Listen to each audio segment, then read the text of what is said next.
Hi, my name is Scott Lormer. This is my final presentation for Introduction to Buddhism. My topic of choice today was Introduction to the 12 Nidanas, also known as the 12 Links of Dependent Origination.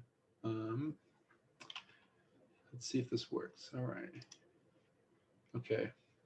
So, before I dig into the details, I think the history of the 12 Nidanas is worth exploring because it's a bit of a derived belief system. It didn't directly come from the Buddha, but rather it is something that Buddhist scholars after the Buddha and early Buddhist texts developed. So, as I mentioned, it's also known as the 12 links of dependent origination. And this kind of alludes to the structure of them, namely that there are 12 links that rely on each other in order to occur and create a bit of a chain. Um, there are two primary interpretations of the 12 links. We have something called, or what I like to call the psychological model, which is a view that the 12 links are, you could say, a system to describe how mental phenomena occur, um, their origin in karma, and their future karmic effects. Uh, as a result, the psychological model explores a phenomena that happens in the mind many times over a lifetime, minute to minute, even second to second. The second model, which is, well, doing my research, I noticed a lot more popular with uh, Tibetan Buddhism and more Mahayana schools of Buddhism, is the lifetime model, is what I would call that. And the lifetime model is essentially this a view that the 12 links describe the progression of a individual in samsara from conception to birth, through existence, and then eventually to death. There's actually a surprising degree of overlap despite the difference in time frame between the two models. In this, I'm going to explore the psychological model more, or the psychological interpretation, if you will, of the 12 Nidanas. But it should be said that the 12 Nidanas are still, or the 12 links are still a active area of research. A lot of ink has been spilled regarding the interpretation between the Nidanas and the relationship they have to each other. Before I proceed, I wanted to point something out. I'm not sure if my mouse is visible, but what you see here is this wheel with Mara on top, or the god of death, or is it Maya? It's called a Bhava Chakra. I think I'm pronouncing that correctly, and it actually shows a lot of embedded systems within Buddhism. The two I want to explore the most here are the rim, and the rim is actually the 12 links. So different temples have different bhava chakras, and they choose different pictures, but there are some recurring themes. So the first one, and we'll see this later, tends to be a blind old person, which symbolizes ignorance. And again, I'll get into that later. Death is also one of the 12 links, and that tends to be symbolized with dead bodies. There's birth, often symbolized by a woman giving birth. So there's recurring themes there. For my presentation, I'm going to focus on the psychological model, but I'm also going to take a particular Bhava Chakra and explore each individual image. I found these images from a particular page through it was Carthage University. A professor took the liberty of interpreting each of them. So I'm going to go through each of them, explain them, but also sort of show the symbolism between the concepts in the psychological model and the concepts as you might view them in the lifetime model. So again, before I proceed, a couple of things to understand about the bhava chakras is uh, the number and the nature of the links are somewhat controversial. The Buddha never explicitly laid down the system of the 12 nidanas. Um, a couple of the lectures I listened to implied that there are suttas that are part of the Pali Canon, which is the um, recorded, well, not recorded, but the written down speeches or lectures of the Buddha that imply two or three links, or a link here, a link there, but they don't put them together. And I'm actually going to later in this presentation explore a sutta that was said by the Buddha that does imply some of the relationships in the 12 nidanas. But for the most part, the 12 nidanas is a system that came after the Buddha's death as part of the early Buddhist texts as Buddhism was growing as a religion. So there are many prominent Buddhist philosophers as Buddhism began to grow. One that people that are familiar with Buddhist history might be familiar with is Nagarjuna, who is often said to be the father of Mahayana Buddhism. This was before Nagarjuna, after Buddha. This was as Buddhism was becoming more systemized, and as people were, or as monks were uh, developing a system of explanation for psychological phenomena or for the passing karma from a lifetime to a lifetime, we ended up with something like the 12 nidanas. Again, some people think there's less of them. Some of these phenomena I'm going to describe are very similar and can be argued to be the same concept. It's still controversial. It's a matter of, as I say here, a matter of discussion. Um, so uh, that's why this is an introduction to the 12 nidanas rather than a comprehensive discussion. You could probably spend several days going over the 12 nidanas if you really wanted to go into detail. Um, these processes are intrinsically intertwined and require the previous nidanas to occur. So the 12 nidanas can be thought of as a chain where if you break any of the particular pieces of the chain, the whole chain falls apart. So they're kind of causal in a way. So A causes B, causes C, causes D, or I shouldn't say causes. A is dependent on B, which is dependent on C, which is dependent on E. Um, so as you'll see down here, we have um, ignorance, compounding factors, consciousness. So the way to understand this would be that compounding factors are a result of ignorance. Consciousness is a result of compounding factors, and so on and so on. Um, this should be understood as happening without a self. So a pretty central belief in Buddhism is the concept of not self, which is admittedly a bit of a complex concept. They're not arguing that individuals don't exist, but they are arguing that there isn't a sort of consistent core in individuals, a consistent core that's unchanging, like a soul. Um, so this should be understood to be happening um, without a self, but is actually possibly reinforcing the concept of self, which in Buddhism is considered a delusion, is incorrect. So as we get on later, there'll be some links that imply self, and it should be understood that this is happening um, to an individual, but not implying the existence of a consistent self. Um, as I mentioned earlier, the ordering of the Nidanas is somewhat controversial. I read a couple pages that view them as happening in a what I consider to be a somewhat a typical order, but I'm no expert. This picture below was from one of my main references.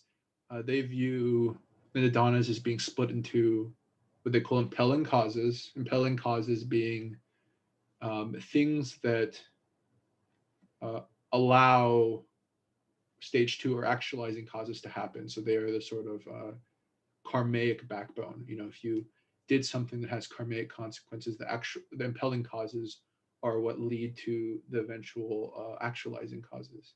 So the actualizing causes are the things happening, and then the results are the results of the actualizing causes. So this is, say, if you give into craving, there's consequences, and the consequences are the results, or the stage three. Um, uh, Let me go back one more time to point something out. Um, again, with the bhava chakra, is you see this as a circle, and that's important because the links lead to each other happening, but um, the links reinforce continued cycles of the 12 nidanas. So you don't go from 1, 2, 3, 4, 5, 6, 7, 8, 9, 10, 11, 12, and then stop at 12, and then you never have to experience the 12 nidanas again, at least under the psychological model.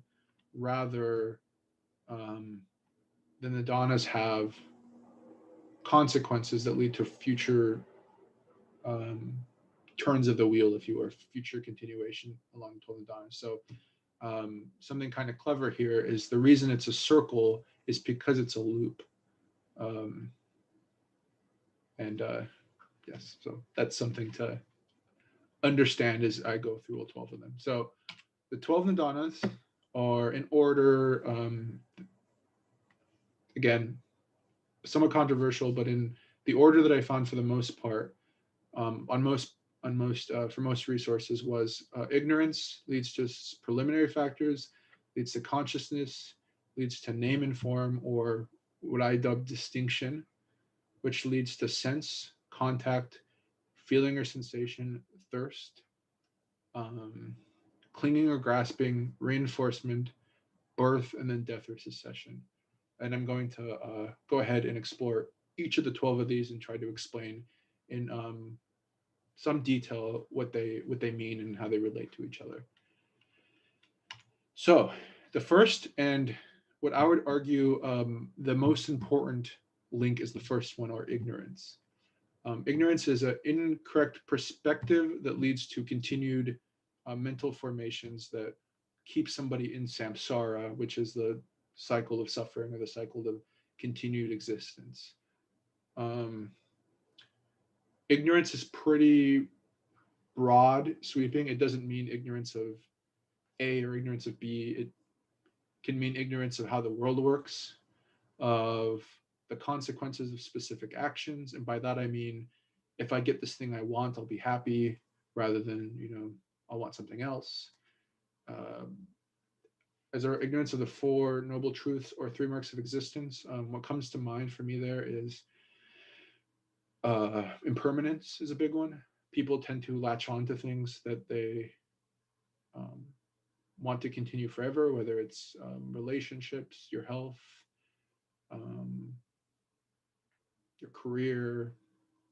Humans oftentimes suffer because they don't understand, as one of the three marks of existence, that impermanence is a consistent part of our world, and that sort of nothing lasts forever.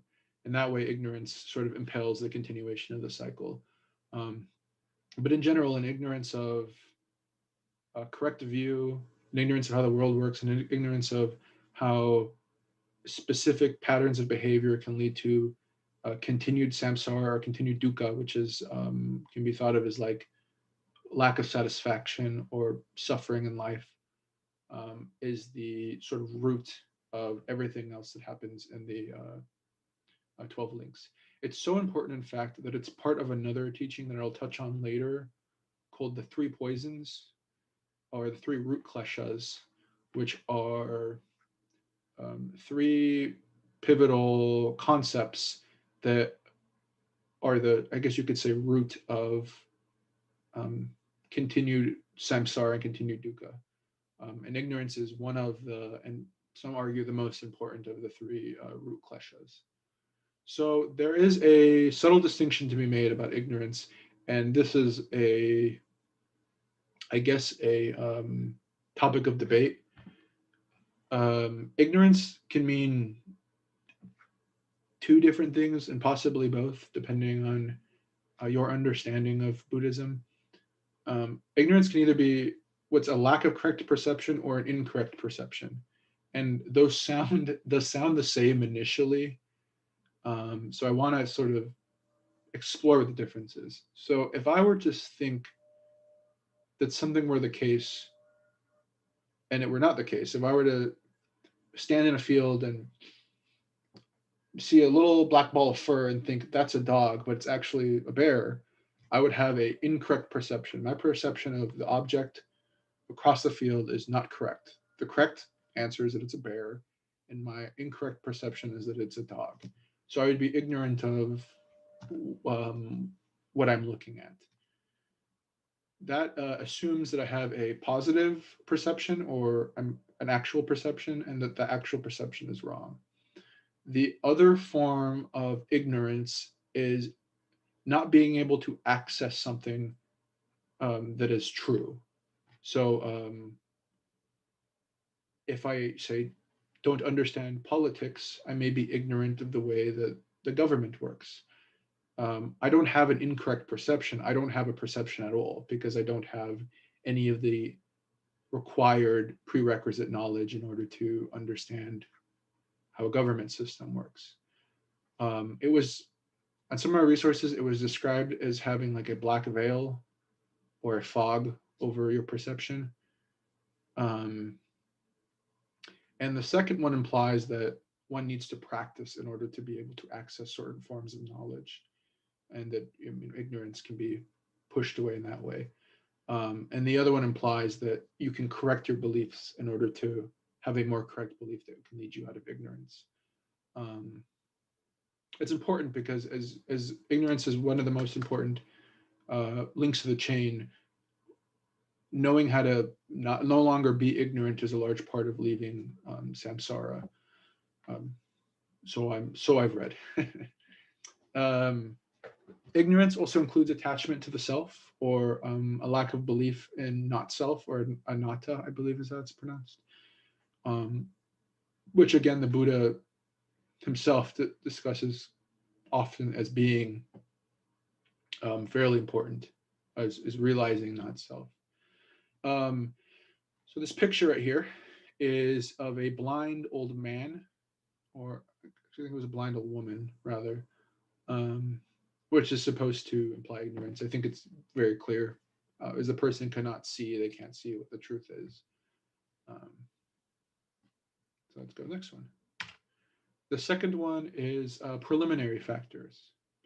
Preliminary factors can be thought of as your sort of karmic seeds coming to fruit, or as the karmic seeds coming to fruit in the future. And by that I mean, if you did something in the past that has karmic consequences now, those seeds or those or that bad karma, if you will, or karma that you built up before is actualizing itself now. So that's what the second link or the preliminary formations are. Um, it's it's a bit abstract and a bit unclear to me, but if it's a process or a distinct entity, if preliminary factors are a thing, or if it's a process, but you can think of them as sort of primitive impulses, volitional elements, sort of background unconscious processes that start working that will result in you acting one way or another. Um, Now, we'll see later that action doesn't come, or action or thought doesn't come until later in the 12 links of interdependent origination. So these preliminary factors are pre-thought.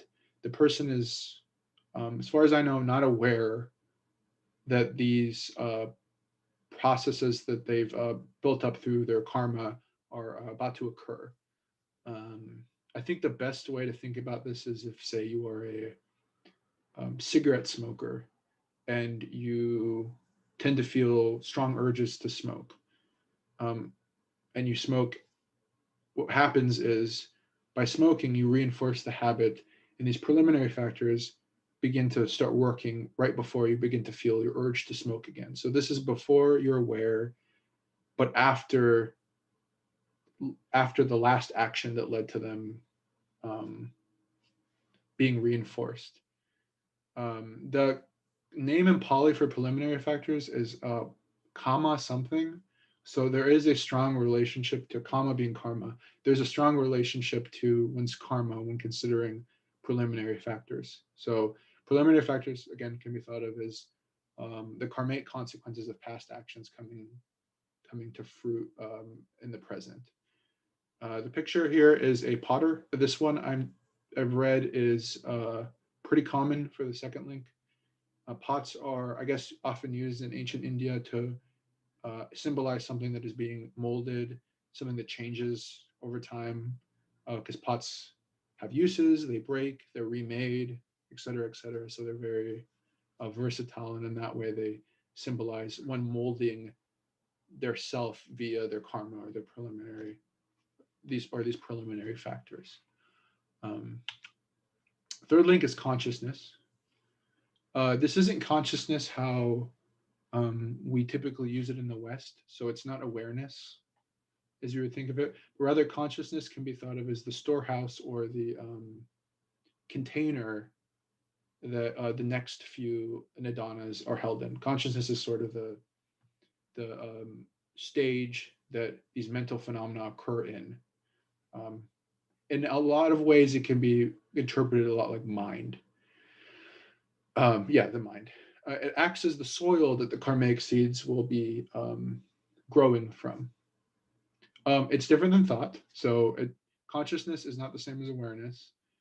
And, I'm not an experienced meditator, but my understanding is that this form of consciousness is probably difficult to access in your day-to-day life, but it's access the sort of background that everything happens under. Um, yeah, it does not contain perceptions of self that potentially occur later on. And by that, I mean, it's maybe closer to the state where pure awareness occurs. So if we think of the thoughts of, say, an animal or of a child has awareness and they have consciousness, but they don't have a sense of self. Well, some animals and young children. So children don't know they're children. As they get older, they begin to understand who they are and what they are. And many animals don't understand what they are. They have awareness and they have instinct, and um, we would still consider them to have consciousness, um, devoid of a concept of self. So consciousness, again, is this sort of background storehouse where one's thoughts and feelings and impulses occur. Uh, let me explain the picture. So the monkey is um, a common uh, symbol of consciousness. Uh, the monkey, because it jumps around and because it's very active and it's sort of hard to control, and there's a lot of allusions to Buddhism of things like monkey mind, or this idea that the mind is something that is hard to lasso or to control. And in that way, consciousness, being the symbol of the sort of mind itself, is well symbolized by a monkey. So, all right, fourth one, name and form. So name and form and consciousness can be thought of as occurring together. Consciousness is a prerequisite, as I explained, for all the chains, for name and form, but consciousness does not lead to name and form. Okay, so what is name and form? It can be thought of as discrimination of a formation. So what does that mean? Let's see, what do I have on my desk? So um, this water bottle, for example, is a collection of, you could say, mental stimuli, right? But me naming it a water bottle and attaching concept to it and attaching a barrier to it, me sort of differentiating it out of the background, that is the process of name and form. With one's thoughts, you can think, I am thinking a thought right now. This thing that I'm thinking is a thought.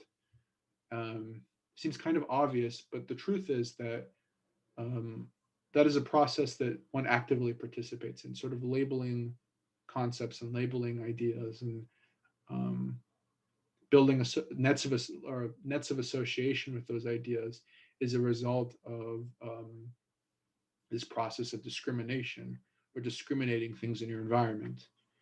Um,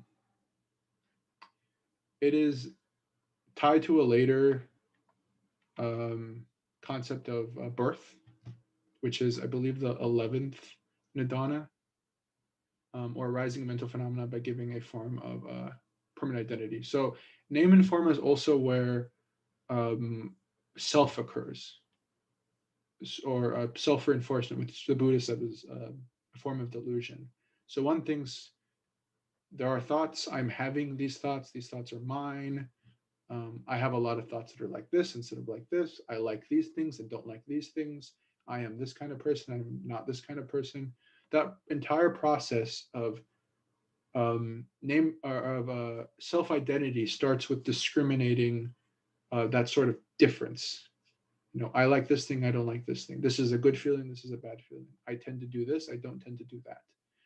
Um, I, Scott, I'm this type of person. That is starts with me labeling myself and making myself out to be a self or different than my environment.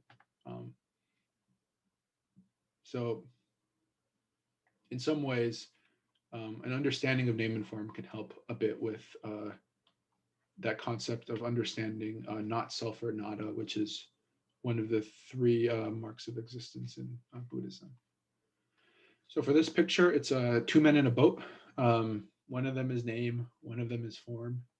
And it just shows that name and form are in the same boat, so to speak, or the same phenomena or the same concept. All right, so number 5 is the 6 senses. Now this one is a bit of an abstract one. So the 6 senses are the 5 senses that we learn about in the West, which is taste, smell, touch, hearing, and wow, I can't remember the last sense. And in the 5th one, whatever that one was, plus awareness. So awareness is different, as I explained, than consciousness, and awareness is different than naming things. So name and form, or having an idea of what's your discriminating environment, is not the same as sort of an awareness of what that thing is, or differentiating a self is not the same as self-awareness. I know that's kind of it seems like a small difference, but it's taken to be a entirely different um, Nidana in Buddhism. So the 6th sense has a pure sensation without assignment to an object, and we'll see later that assignment occurs. But the 6 senses are, or the 5 senses are your qualia, or your pure sensation or your sense data. So, um, I can feel something, but I don't have to say what that thing is yet. And that's what's occurring here, is it's sensation without uh, assignment. It's really kind of the only way for me to say that. So if I go back, 3, 4, and 5 here all combined together for 6. So the best way to understand consciousness, name and form, and the 6 senses is they're all part of properties of experience that are distinct or viewed as distinct in Buddhism. Later on, they culminate into a object of sensation, something that we attach as being an object. But for now, uh, 3 and 4 and 5 can be thought of as occurring at the same time. So with the water bottle, I am looking at it. It has certain color.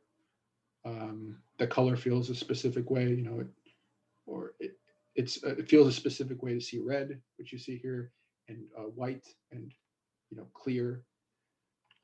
For name and form, I'm naming it a water bottle. I'm discriminating its borders and space. And then for consciousness, all of this occurs in the background of my mind, or in the setting of consciousness. So So 6 is where all of these elements synthesize together into what's called contact. So contact um, is we are in contact with a unified object or thing. It becomes a thing now, or an idea. So this water bottle is now a water bottle with all of its properties, with its color, with the sensations that come with the water bottle, with all the associations in the past. And this whole process starts with contact with the object. Oh, before I move on, um, the picture, right? The picture here is of a house with 6 windows. Um, this is essentially just the 6 sense gates, what they call sense gates in Buddhism, which are 6 passages for stimuli to come into the body. Without your senses, you can't perceive anything. I mean, consciousness still occurs, and you can still assign name and form to ideas and to thoughts, but there's no content to those thoughts without the senses, without some sort of a medium to experience. So in this picture, the doors are shut, but essentially, when one opens the sense gates or allows things to come in to be experienced, you are, building one part of an object. So these are 6 closed doors to symbolize the 6 senses. All right, so back to number 6. So 6 is the synthesis of the last 3 of name and form, 6 senses and consciousness into an object. At this form, we have at this point we have something unified. This object contains properties. It contains aspects. Now that we're in contact with it, we can interact with it and develop preference, which comes later. And yeah, so contact can vaguely be thought of as just the point where an object of the mind becomes an object at all. So this picture, which on every site I looked at was the same, is 2 lovers having sex, and that makes sense. It's contact, so it's contact with an object of desire. In which case, it's 2 people having sex. So number 7, feeling or sensation. Okay, so in the last Nidana, we have a unified object of perception. We have something, a thing, but I haven't judged whether or not I like this thing or I don't like this thing, or I have no feelings about this thing.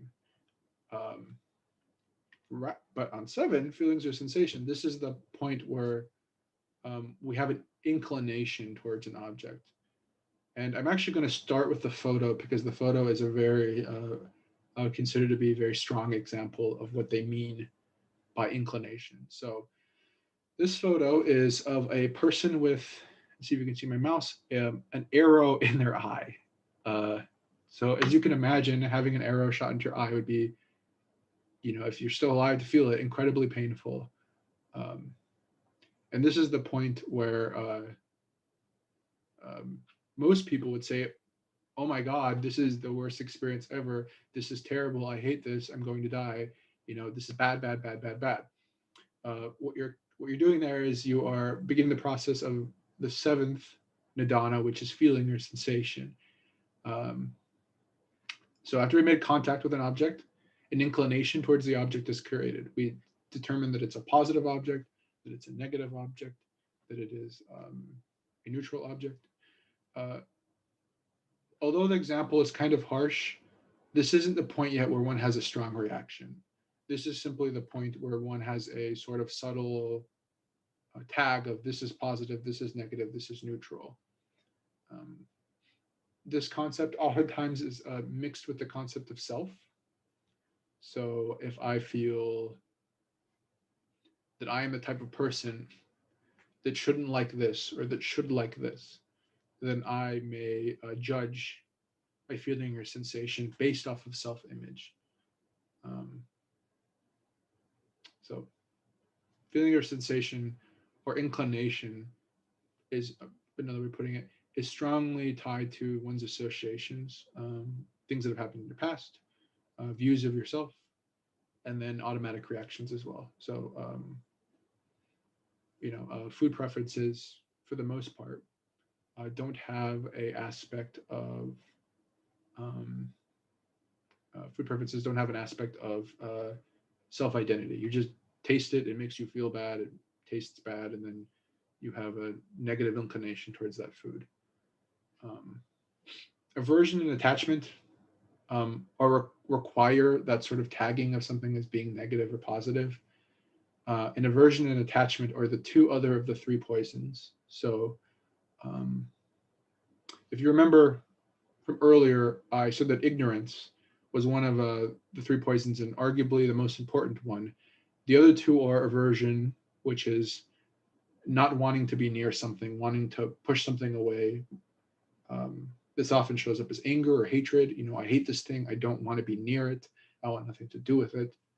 And then there's attachment, which is I need this thing. I want this thing. I have to have this thing.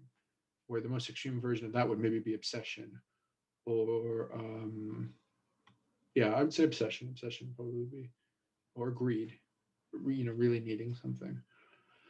Well, none of that starts without one tagging stimuli as being necessarily negative or necessarily positive.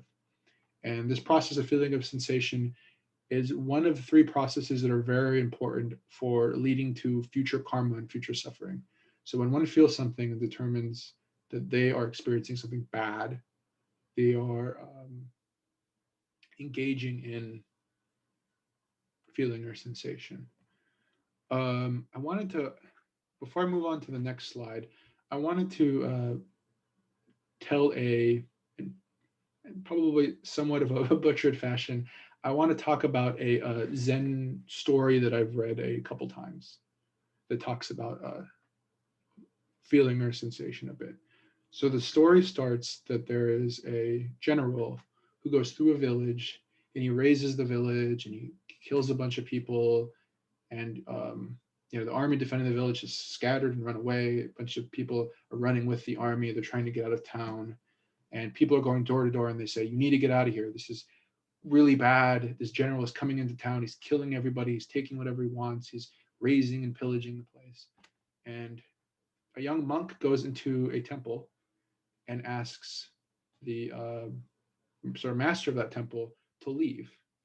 Uh, he doesn't respond. He says, "We need to go. We need to go. We need to go." He says, "I'm not going to leave." And he says, "Fine. I'm going to get out of here." So um, several minutes later, the general kicks down the door. He comes into the building and he says, "Monk, I need you to bow to me. I need you to, you know, show deference, if you will." He doesn't say show deference, but that's sort of the implication. So the monk says nothing. He says, "Monk, I need you to bow to me. You need to bow to me. You need to show deference. Do you know who I am?" The monk says nothing. He says, "Monk, do you know who I am? I am a man who can plunge a sword through you." And the monk looks at him and says, "Do you know who I am? I'm a man who could have a sword plunged through me."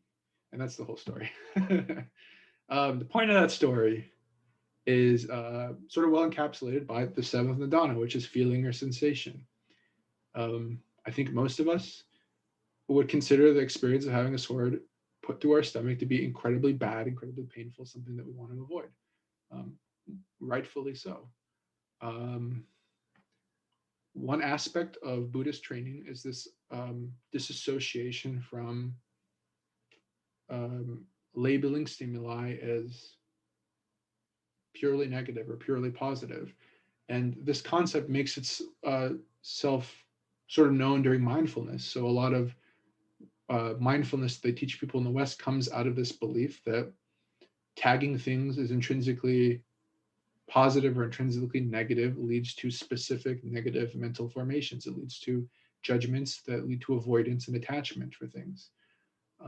If I feel that I need to be this kind of person, I am going to do everything I can to be this kind of person. And if I don't get it, it's going to lead me to suffering. If I feel that I'm not to be this kind of person and I end up becoming this kind of person, I may feel shame and suffering out of my failure to meet an expectation. Um, so the seventh stage or seventh nidana, feeling or sensation, is strongly tied to tagging an idea a specific way. So beating a dead horse here. So let's move on to number 8. Okay, so 8 is thirst. Thirst. Um, Thirst is also known as tana. I believe I'm pronouncing that correctly, or craving. Um, the picture is of a. Oh, did I say the last picture? Oh yeah, the man with the arrow. The picture of for thirst is a man having a picnic, drinking and eating. Uh, he is indulging his cravings, so or his thirst. Um, Tana is very, very, very, very, very, very important for breaking the chain. So Tana or craving is something that one doesn't control per se. Tana or craving come out of one's karma. So if you back to being a smoker, if you are a smoker and you smoke a lot, and you reinforce that habit of smoking by giving in, you're likely to have what they call cravings in the future, cravings to smoke. Um, it's that sort of uncomfortable feeling, maybe in your chest, that restlessness that you feel when you don't have the thing that you want. That's tana or thirst. The Buddha actually identifies it as the greatest fetter that leads to rebirth. He explains that those who experience tana and give into tana are like wanderers who wander from um, reincarnation to reincarnation, never finding peace. Um, there's a lot of similarities to the story of the hungry ghost, which is this thing that just seeks to consume and consume and consume and consume and consume and is never satisfied. Um, Ignorance is a large part of what leads thirst to becoming a fetter, because one does not understand that meeting a desire, meeting an impulse does not mean that the impulse will go away. It means it will come back stronger later in the future. As such, it's the engine of attachment or avoidance, which are the two remaining poisons. So it's the sort of thing that compels somebody to give into an urge. And again, the chain can be broken at Tana. If one experiences discomfort and wants to give in and they don't give in, then you can break the chain or the remaining 9, 10, 11, or 12 and stop them from occurring at this phase. Um, from my personal experience, I know from meditating, I get a sort of discomfort or restlessness, a desire for additional stimuli, a desire to do something else, desire to stop. Um, I believe that's somewhat synonymous with Tana, or this um, way that your brain motivates you to act in a way that it wants you to act. So, all right. Number 9 is, oh, sorry, 1 second. Yeah. Number 9 is clinging or grasping, also known as, um, what was it? Um, okay, well, clinging or grasping, clinging or grasping. Um, so clinging or grasping is what happens if you give in to Tana or you give in to thirst. If you're thirsty and you drink,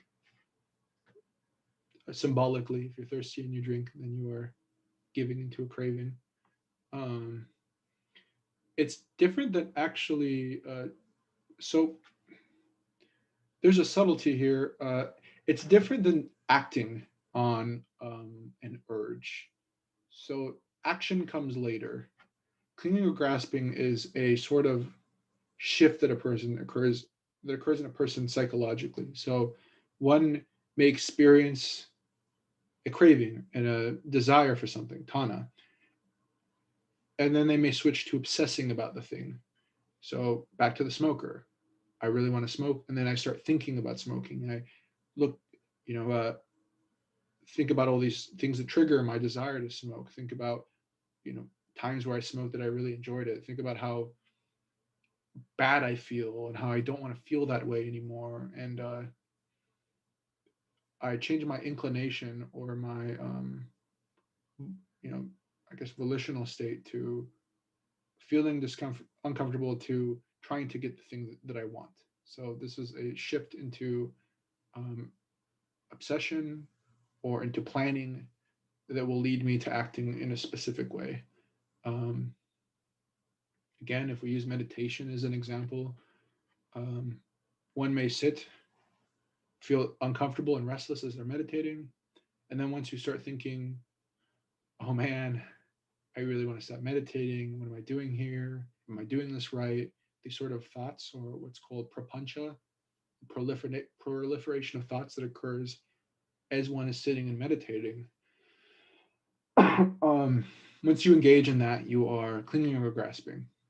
Um, so this difference between tana or thirst and clinging or grasping is important because tana doesn't have karmic consequences, but clinging or grasping does.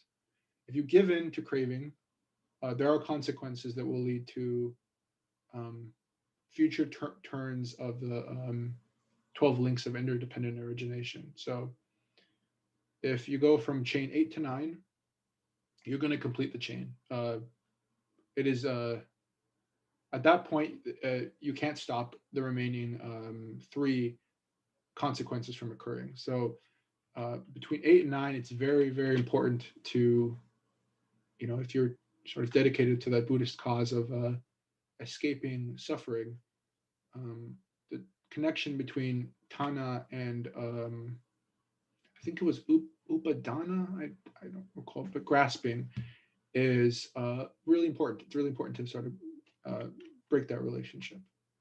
So, as I pointed out earlier, the Buddha explained that giving into craving, going from chain 8 or link 8 to link 9, leads to um, this sort of wandering through life, trying to find satisfaction where it doesn't exist, um, continually giving into craving, giving your craving what it wants, and continuing to suffer. He explained that the cure is appropriate attention and paying attention to skillful questions. So, um, a large part of why this is important is because it allows one to dispel ignorance, to understand that giving into craving does not lead to satisfaction in an ultimate sense. It doesn't lead to peace. It simply leads to um, future dissatisfaction. Um, there's actually a form of meditation, I believe, used in Zen Buddhism. I'm sure there's other schools of Buddhism that use it, called death meditation, where they have monks meditate on the fact that they will ultimately die. Sometimes they bring monks to morgues to look at bodies. And the point of that is to understand the sort of futility of constantly giving into desires. Um, in many ways, it's the point of it is to break the relationship between the eighth and the ninth link, so that one does not give into desire constantly and um, create more negative karma that will lead to future tana or future thirst. Before all of this, and again, I said it's the most important chain, ignorance has to be broken. If you don't know there's a problem, then you're not going to fix the problem. If you don't know that giving into these inclinations and giving into these urges leads to the urges coming back, if you don't think that giving into these urges will ultimately make you unhappy, even if it makes you feel okay in the present, then you are, well, you're ignorant per the Buddhists. You're giving into, or you're keeping the chain going. You're keeping yourself in a samsara, or the cycle of suffering, or cycle of rebirth. Um, Craving and grasping are uncomfortable. Um, that's why they're so good at motivating people to continue engaging in them. But cessation of suffering requires overcoming these.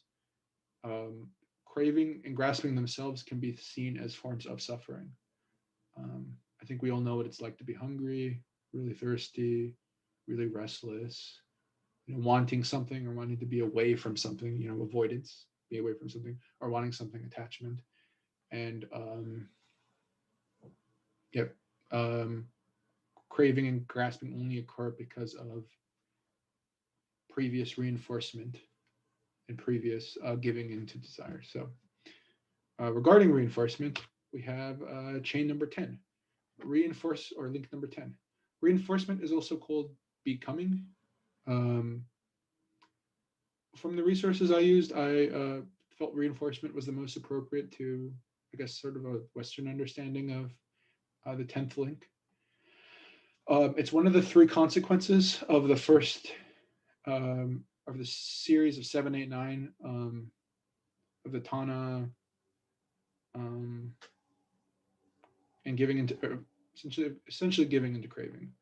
Um, and this is sort of the sowing of future karmic seeds. So smoking is a really good example here too. If you smoke and you try to quit and you get really uncomfortable, really irritable, you have that sort of tana, that thirst for cigarettes, and then you give in and you smoke, you will continue wanting to smoke in the future. You make the feeling go away now, but the feeling will come back in the future. And the real reason the feeling comes back at all is because the experience is reinforced. When one smokes, one reinforces future desire to smoke. So by giving into a craving, you ensure that the craving will come back again in the future. Uh, I think what's important to understand too is Buddhism isn't super black and white about this. Um, a story the Buddha often told is that he tried to starve himself and he almost died. And then a nun offered him food, and he began to understand that he was taking too extreme of a perspective um, on self denial. Um, there are urges that you can reinforce that you need to reinforce. If you're very hungry, you should eat. If you are very tired, you should sleep. Um, you're you're not really reinforcing these. The problem happens when you overeat, um, when you sleep over doing anything else, when you, well, I guess when you smoke, when you drink. These sorts of issues are reinforced by the behavior. So engaging the behavior leads to the behavior or urges for the behavior coming back. So as a result, reinforcement and thirst can be thought of as being very intimately tied together. Reinforcement leads to more thirst, which leads to more reinforcement, which leads to more thirst, and that has a sort of a looping effect. Again, if you give in to thirst and you begin clinging, then you are guaranteed 10, 11, and 12 of the links. And you will, as a result, reinforce the feeling. Okay, so 11 is, by the way, the picture is of a pregnant woman. And that makes sense because they're karmic seeds. So you are, much like a pregnant woman holds a potentiality for a human in her stomach, um, you're holding the potentiality for future rebirths of experience by reinforcing a behavior. So, and the commenter pointed out that she doesn't look very pregnant, and I agree. And weirdly enough, all of the bhava chakras that include a pregnant woman have a woman that doesn't look pregnant. So it's possible that the information I got about this is incorrect, but from what I've heard, this is supposed to be a pregnant woman. So 11th is birth, and it looks to be the same woman. Birth is where you actually act on craving and tana. So this is the part where you smoke, where you actually take the cigarette, put it up to your mouth, and you engage in the action. When you have planned, you've obsessed about it, and you finally do it. So this is birth. As I explained, and as I explained, engaging in clinging will result in birth. That's kind of confusing because somebody obsessing about cigarettes isn't necessarily going to smoke. So the question is, well, is there really a relationship between obsessing and between action? And the answer to that is no. And from here, I believe what happens is that um, The obsession itself can also be thought of as birth. So these negative affective states that you feel when you can't smoke, and you begin obsessing, and you begin uh, feeling uncomfortable because you can't fulfill an urge, that is also under the umbrella of birth. Um, as we're out here, it's arising action, but it's also the rising of thought patterns and feelings that are tied to the consequences of earlier actions. Um, and I'll admit the relationship between uh, clinging and birth is a bit unclear to me. Um, but if I'm understanding it correctly, I believe it's the case that um, clinging and birth are related in that a specific thought pattern coming out of um, reinforcement results in birth. The difference can also be that when one clings, one makes a choice to cling. So one can actually choose to just feel craving and not obsess. Well, birth is something that you don't choose. So it might be that you begin having thoughts pop up in your head about how you want to smoke and what smoking is like, and you're not choosing to have those thoughts pop up in your head. It might be that engaging in the thoughts and the obsession is the clinging, and that the birth itself is simply um, the rising of these thoughts without conscious control.